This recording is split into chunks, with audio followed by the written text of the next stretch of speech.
I'm Maria Timberlake. I'm the Vice President of Senior Living here at John Knox Village, and believe it or not, I've been here 33 years. Well, thank you for being with us. It's a pleasure to have you here. Thank you. I wanted to ask you some questions about your experience here.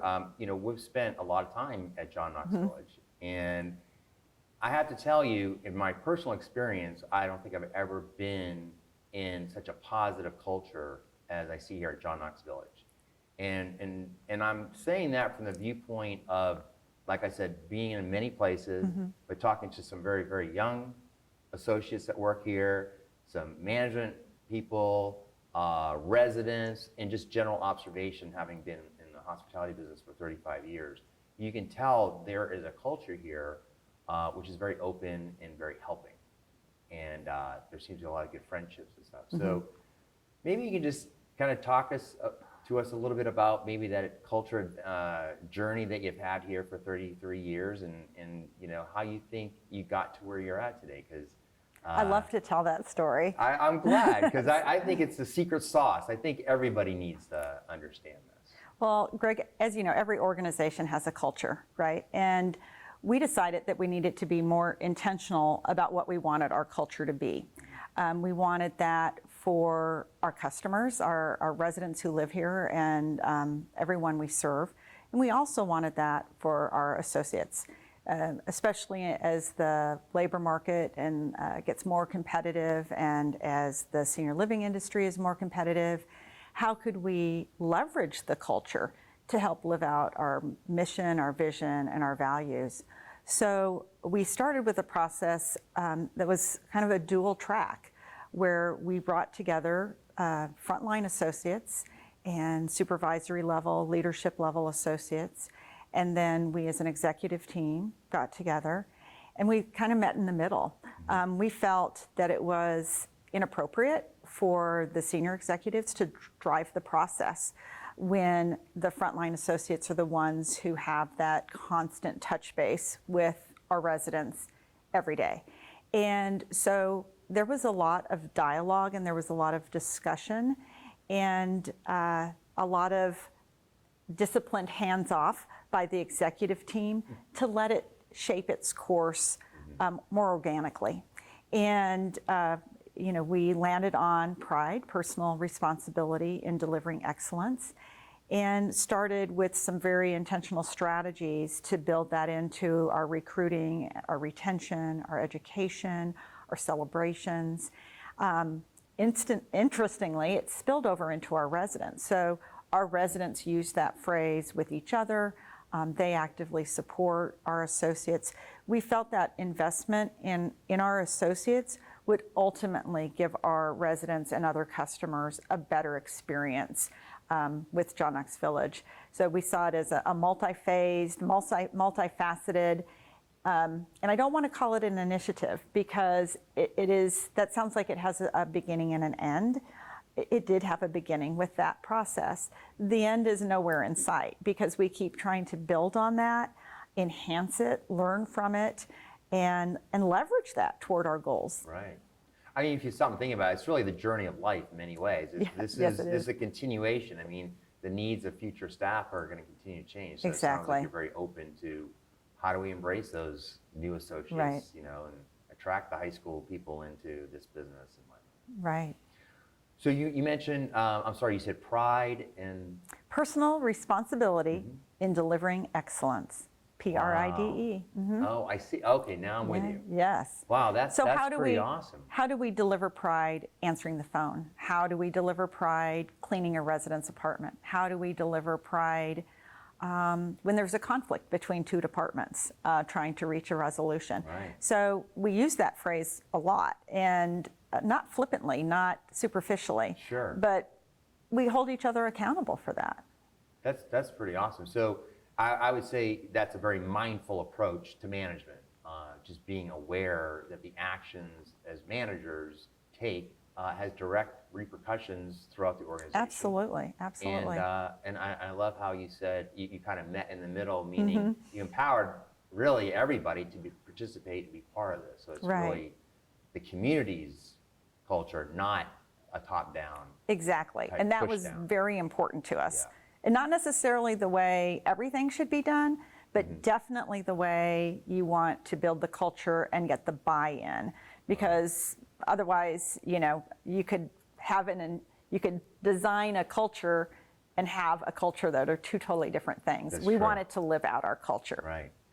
That's interesting because that is exactly what I observe here. People are living it. They're not just saying it or, it's some fancy tagline on their badge or something. They're actually doing it. And that's so nice to hear because we like that validation that we've invested to make that happen. Well, it's definitely working, I can promise you. Glad to hear From it. an outside viewpoint.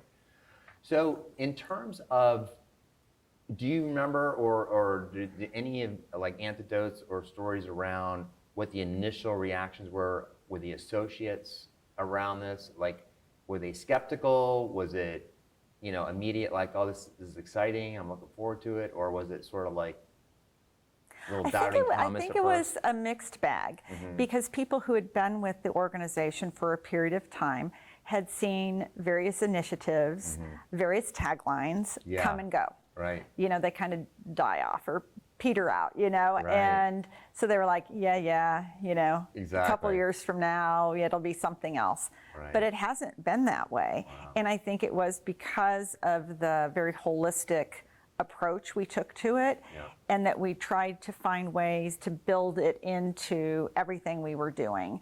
And so it is held, and that's really exciting. And so it seems also the other thing is to really have that commitment by the executive staff also to live it and demonstrate it and be a walking model of it too. I'm sure that took a little bit of effort and intention by everybody. Well, it should be. Right. It should be. But we also have given each other permission to call us if maybe we're not doing all we could be doing to Right. live it out. So I think that's important. That holding each other accountable is an important piece of making sure that we're doing the right things. I couldn't agree with you more. Having been in operations as long as I have, that accountability and the empowerment, to me, is really where you see the big change in levels of service and quality in an organization. When the staff feel like they are empowered, they are listened to, and they are appreciated, you get a totally different result when you want to implement new programs Right. and take initiative. Well, and it wasn't that people weren't giving good customer service. Sure. Prior to this, but it was more hit or miss. It wasn't built into all the different systems that we Right. have. So yes, we would always have a housekeeper who would pick up groceries and take them to a resident who wasn't able to get out, or those kind of above and beyond. But this kind of elevated the structure that allows associates to comfortably make decisions and creates more continuity across our entire campus. You've been on our campus, it's large, we have lots of buildings, we have lots of services, programs, and amenities. Being consistent across all of those 24/7 is a challenge. It sure So is. that's what we're always working toward. And do we fall short of that sometimes? Yes, we do. Sure. But we know how we want to get back on track and why that's important. Right. I mean, errors are human, so it's Right. just a question of recognizing it, correcting it, and Right. hopefully fixing it so it doesn't happen again. and Exactly. continue on. I find it, first of all, it's very refreshing, but I can tell you from looking at the residents and just seeing their whole presence in the way they interact with one another, but also with the staff, it clearly made an impact on them, which then I think results to frontline staff feeling a different energy back from their the people who are taking care of. Right. It's pretty nice. Well, and yet we always hear stories that validate that we've been on the right track, but then of course you need to measure that. So we do associate engagement surveys and we do resident satisfaction surveys. And our research, when we started this robust effort, told us that if we worked with the associates first, we would then see the results with our residents. And that's exactly what happened. Right. And, we're sitting in a building that is right in the heart of our campus. We had to relocate over 100 households. The campus was torn up. It was muddy. It was dusty. It was at times loud. And we did our resident satisfaction survey, concerned that perhaps all the disruption, I mean, we closed down roads, you know, Sure. the whole kit and caboodle. And we were concerned that the disruption would possibly have driven satisfaction down. But it didn't. It actually went up. So the fact that we could be disruptive and have an increase in satisfaction that was mirroring the satisfaction increases with our associates told us that, yeah, there is a cause and effect, and we're putting, you know, the right deposits into making it happen. So you have to measure it, and Yes. sometimes that can be hard, but the data did support what we were feeling and what we were seeing and observing, and so to have that dual validation, you know, was super exciting for us. That's very nice. And so, and to be clear, I mean, this is an initiative for all associates. This isn't just Absolutely. like food and beverage or housekeeping. no. This is from maintenance to, I mean, I just met one of your HVAC guys. Couldn't have been more pleasant, nice, and smiling, and loved being here. And you know. Now, was that David? You know what? I actually didn't even ask him his name. Unfortunately, it was a very brief, but you could just tell he just twinkled. And Well, the he was reason- just so, you know. The reason I ask is because one of our HVAC guys, David, left the village for a period of time and came back. And we often have a little wink, wink, nod, nod, because we do get a lot of people who, for whatever reason, maybe a change in their family status, or, you know, they have kids or they no longer have kids, or whatever the case may be, that they decide to leave the organization. And then a large number of them come back, and we're always like, see, we told you not to leave. Right. And David was one of those. So that's why I asked. That's interesting. Well, I can tell you, I have spoken to a couple associates that are leaving, but you know, one was, I'm going to go finish college and I want to go open up my own business, which is that's an Kudos, amazing. yeah. Exactly. Exactly. Another one was I need to be closer to my family who live in Pennsylvania because of family dynamics. Stuff. Had nothing to Right. do with, they weren't leaving their boss. As you know, most Right. of us hear that story. That's why people Absolutely. quit their job, and I think it's totally true. But there's also life's part of the calculus too, to yes. figure out what you're going to do with your career. So, Right. So yeah, that's pretty amazing. Well, our residents provide a meaning to the work here. So, yeah, we have a lot of frontline associates: maintenance, housekeeping, grounds, transportation, dining, activities, and you could find a lot of different jobs in a lot of different Sure. settings. And here they do form those relationships, enriching lives, building community. You know, that's the substance of our mission. Right. And by build community, sometimes that's building a new building, but most of the time we're talking about building those connections. Yes. And if you ask our residents, you know, what do you enjoy most about the village? You know, they praise our associates. And if you ask the associates, you know, what provides meaning to you here at work? It's serving the residents. So even if they might wish we maybe did this, that, or the other thing a little bit differently, those relationships with the residents, having that sense of purpose, that sense of meaning, learning the wonderful stories of the people who live here, you know, offset that. And so, you know, we do have turnover. I mean, that is the nature Sure. of the workforce. We also have a lot of really long-term associates in very frontline jobs, and those are the people that, you know, we need to honor because they're so committed and dedicated Yes. to what they do. I've definitely noticed that for sure. I mean, we were just talking to a server, been a server for 13 years. You know, There you go. Absolutely loves it. Yeah. You know, it reminds me of, you know, some of the training I've had recently, and this one phrase that sticks out, and I just love it. It was, you know, relationship before task. You know, as management, we're often very task oriented. You know, well, how do we solve this problem, and blah blah Right. blah, and you kind of push it over. Right. This philosophy is more about, is exactly what you're saying. It's like you build your relationships with your staff, you build your relationship, get to know them, understand what their needs are, and then they start doing the same thing with the people they're taking care of. The next thing you know, it's really a relationship-based function that they're doing.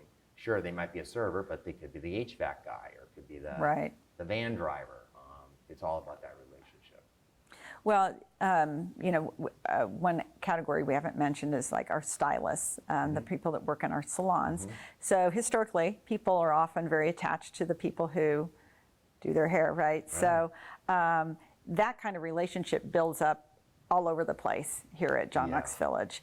And, sometimes family is far away for our residents, or sometimes they're dealing with loss or grief. And those relationships with the associates enhance their lives as well. So the reciprocity of the relationships here, maybe that's the secret sauce that you mentioned before, because it goes both ways. It really does. People aren't going to stay someplace 10, 20, 30 years, 40 years. We have a few 40-year associates, if they don't get meaning out of it. That's right. The other thing I notice is a rather large percentage of your residents live here actually are from the region, like within 20 miles of here. It's not even like, it's like their own neighborhood almost, that they moved from one neighborhood to this neighborhood. Yep. Which is interesting, because a lot of people who are in retirement mode are, they're thinking, I'm going to Arizona, I'm going to Florida, it's just like they pick up and go and, they're done. But they obviously saw something here at John Knox Village that met their need to stay. Well, if they went to any of those coasts, they're going to pay a lot more. That would be one thing. Well, that we is, are I'm sure, really part good of it. value here in the Midwest. Well, that's fair, but still. And, people want to be close to family, and but still have an elevated level of service and not have to worry about those things on a day-to-day basis that, we're still taking care of at our own homes. Right. Well, that's pretty amazing. When you're onboarding staff, regardless of what position they're in, what is the overall process that John Knox Village uses to orient someone to their new job or to the community? Well, obviously, there's department-specific things that take place once an associate gets through the HR onboarding process. And that is really a multifaceted initiative. One of the things that our CEO enjoys most about his job is when he gets to meet with a class of new hires. And one of the things he talks about in that is that, what are you here to do? Okay, well, I'm a housekeeper, I'm a maintenance associate, I'm a driver, or whatever. And he says, that's not your job. Your job is to build relationships. And he loves finding out about them. So he's like, you're a housekeeper second, you're a driver second. And so we try to set that tone. And in fact, when he's not available, I get to fill in, and it is a really fun thing to do, to talk to those people. And if we can latch on to that, if that's something that's going to be important to them, they're going to stay. Yeah. But there's a lot of mandatory regulatory kind of stuff that we have to cover. How to get into your email, bloodborne pathogens, all those kind of things. But we try to set the tone for the culture, and intermix those kind of more boring, mundane things in it, so that it is a positive experience at the end of the day. They get to see the campus. They get, fed by our dining services team. Give them a little taste, so to speak, of the campus. So. Right. That's fantastic. I love that. You taught me something there, so I appreciate that idea that, your job is not what you're hired to do. Your job is to build relationships. Yeah. I think that's fantastic. And I think that that's hard for many people to flip their thinking about that. To me, because I've been here so long, it seems so obvious, but to many people, or academics or people who write management books, and they're like, what are you talking about? You got to get the task done, and we have to trust that the tasks will get done. But we're kind of a different ball game. I mean, people live here 24/7, not at a hotel for 3 days and then they're gone and they never come back. They literally can live here 20 or 30 years. That's right. I mean, it presents tremendous challenges from an operating standpoint in terms of how to deliver all those services consistently. They know if we mess up. Sure. But it creates tremendous opportunity for those relationships. again, enriching lives, building community goes both ways. It's for our associates and our residents and the other people we serve. That's fantastic. I'd like to just shift gears a little bit with you, and having been in working here as long as you have in the position you have currently, how do you see food service, how it fits into the overall picture of a senior community? I would ask, what did you do over 4th of July? Or what did you do over Mother's Day? Often families gather, and despite having all the nice furniture in the living room, we huddle around the kitchen, right? Or the barbecue on the back patio. Right. And so food brings people together. And dining is a really, really critical part of our overall offering.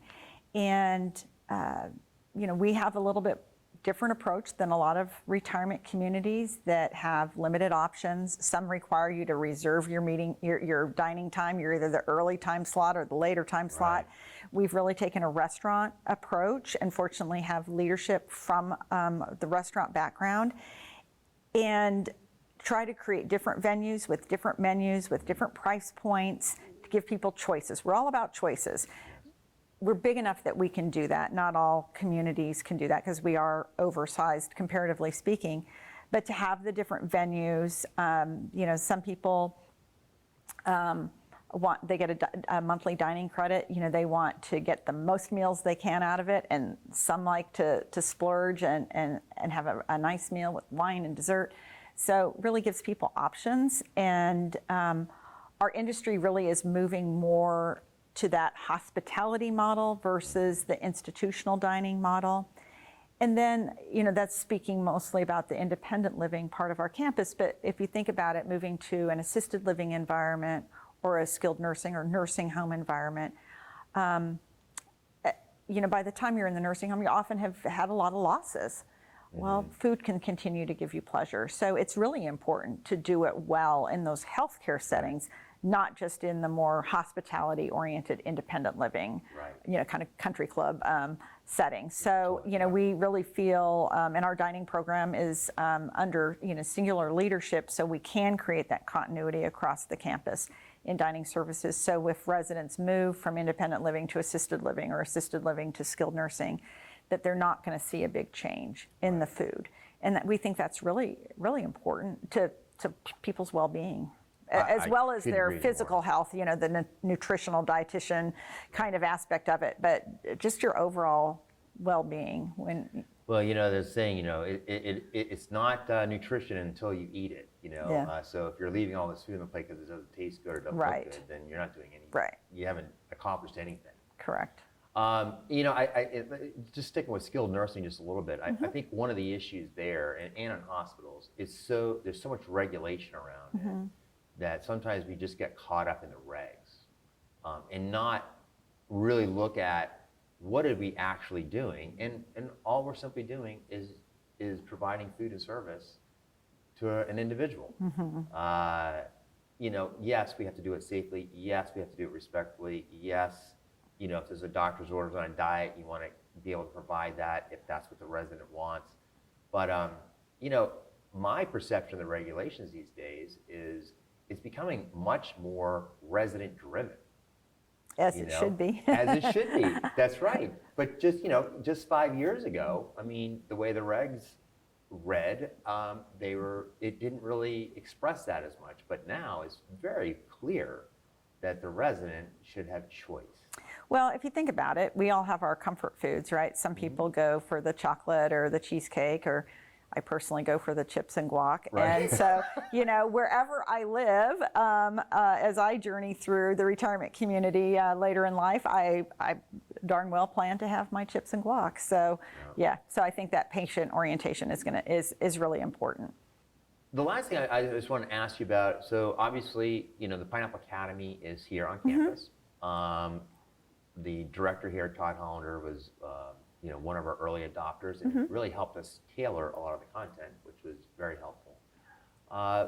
What are your thoughts about Pineapple, number one, but just online learning and the need for having tools like that?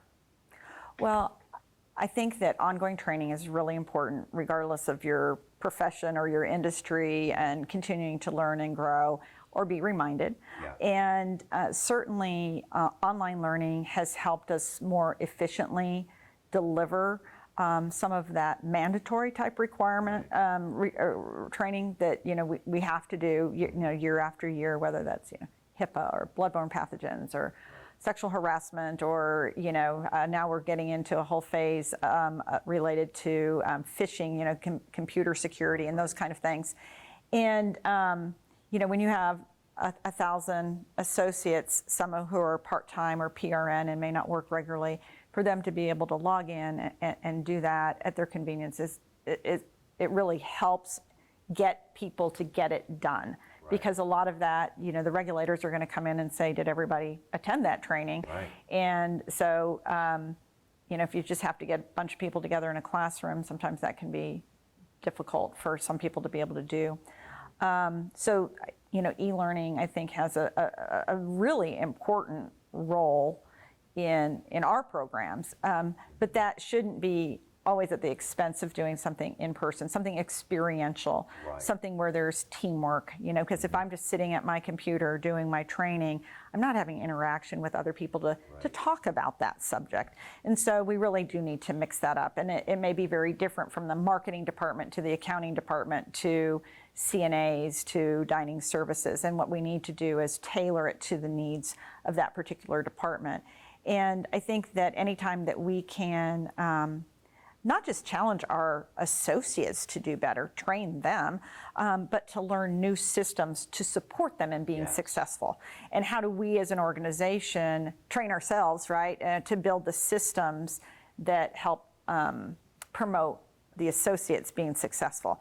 So I think it's kind of almost a dual track. And so certainly when we can partner with organizations that see facilities all across the country and can share with us those observations, what are we doing well? And let's capitalize on that. What could we do better? What systems can we put in place? What training can we do to ensure there's alignment between what the associates understand and what our expectations are? So, that has to be nurtured, I think, to get the best outcome. So training for training's sake, no. Right. Training for a purposeful outcome. I hate to think that somebody's just spending a bunch of time, checking boxes as opposed to being thoughtful about how they might do something differently. So, right. It is training programs should be department specific and should be ultimately tied to our annual goals and our strategic plan, and how do we elevate our performance collectively, right. And not just in how people perform, but how we support those who are performing. How does the culture here, support career development? I mean, you might have someone starting today as a dishwasher, and maybe a couple years out of high school or something like that, really doesn't know what he wants to do with his life. How does this culture cultivate that longevity or wanting to move up in the organization and realize some personal career goals? Well, there are career tracks in different disciplines within the organization. I'm kind of smiling because I'm thinking about a couple of people who worked here in high school and then went to college and specialized in a certain discipline, and then came back as a leader in here, a supervisor or manager or even a director, and they say, I worked in Fireside when I was in high school. And I love those kind of stories. Sure. That something about John Knox Village stuck with them. And so I think that this industry is a little bit still not seized upon as a logical career choice. Right. And maybe people start in high school, or they see it as a stepping stone toward working in a hospital or whatever. And so what we want to do from a retention standpoint, because it's obviously cheaper and more effective if we can keep people here and help them grow and learn rather than lose them. And so if we can look at ways to promote from within And boy, I think I heard our CEO say the other day that like in the last 18 months, we've had like 17 internal promotions. And how cool is that? You know, one of the directors that you interviewed the other day is working on his bachelor's degree. You know, he was in the Air Force and has a very admirable career, but never got that bachelor's degree. And so, you know, we want to support people, whether it's formal education or just new opportunities here through a career path within a certain department. You know, we have a lot of people in dining who have moved up through the ranks, and they've done that because we've supported them in continuing to learn and grow, and we feel like they're the best candidate. You know, promoting somebody from within because they're the best candidate is a really cool thing. It really is. Not just to promote somebody to fill a slot. Right. And so how do we identify those people who kind of get it, and how do we support them? And we've even had some people move between departments that, you know, we never knew they were interested in some other discipline. And then when we found out, it's like, well, how can we support you in that? And yeah, you're a little green, but we'd rather have you than hire somebody we've never met before. So what can we do? What can we do to help you flourish? And and I think that's really important because we do have a lot of frontline jobs. And you know, I mentioned that I've been here 33 years. Well, I didn't start out as a vice president. So, you know, but as opportunities presented themselves, and you know, I was a hard worker and I liked being here and I wanted to do well, and you know, is that match of allowing me to continue to grow and learn and advance in a way that worked both for the organization and for me. But we have a lot of people who have those kind of success stories that have had multiple jobs here, and that's why they've stayed. In your, you know, we've just come out, well, we're coming out of a pandemic. It's not quite done yet. Right. You know, logistics are still problematic, and there's a lot of things going on across the country from an industry point of view and business point of view. But what is your outlook for the senior living community as a whole? Someone who's been in this business a long time, where do you see this business going, and what do you think is going to happen? Well, our industry leaders are telling us we're not going to have enough retirement communities, life plan communities like John Knox Village to meet the growing number of seniors. So not only will there be growth in the senior living industry, but in services to seniors in their homes, people who prefer that method, or because all the retirement communities are full. So I think there's tremendous opportunity. And when you couple that with some of the things that have happened, like Amazon and DoorDash and Grubhub, and you know, all these things that have happened that somebody my age might think of as a convenience, how do we take that thought process into serving seniors, whether they live on our campuses or not? And I mean, the fact of the matter is there's this huge baby boom bubble that's coming through, and those are people who are going to have high expectations, quality service, and being willing to pay for it. So you know, I think there's a lot of opportunity and a lot of fun to be had. I couldn't agree with you more. And I do think, do you think about also the demographics of, at the associate level, what's going to happen? Because as we're having a swelling, you know, senior demographic, the young people, the people that actually we need to do a lot of the functions and jobs we have, that is getting smaller. Right. So it's going to be kind of an interesting situation, I would think, over the next, you know, say even 20 years in meeting those challenges. Well, I think we're all kind of scratching our head a little bit about what's happening in the workforce right now, post-pandemic almost, you know, because there are some changing dynamics. And what does that mean? And, you know, organizations raising their starting pay, and you know, government programs, and how do all those things, people's priorities have changed during the pandemic, their decisions as families, as individuals, and so I think we're a little uncertain, but I don't expect that labor will never not be a challenge in an industry like this where it is so people dependent. Well, Maria, it's certainly been a pleasure talking to you today. Well, thanks for your interest. Yeah, well, no, thank you very much. And again, thank you for all the wonderful hospitality that we've experienced here at John Knox. Oh, you're so welcome. We're happy to have you here.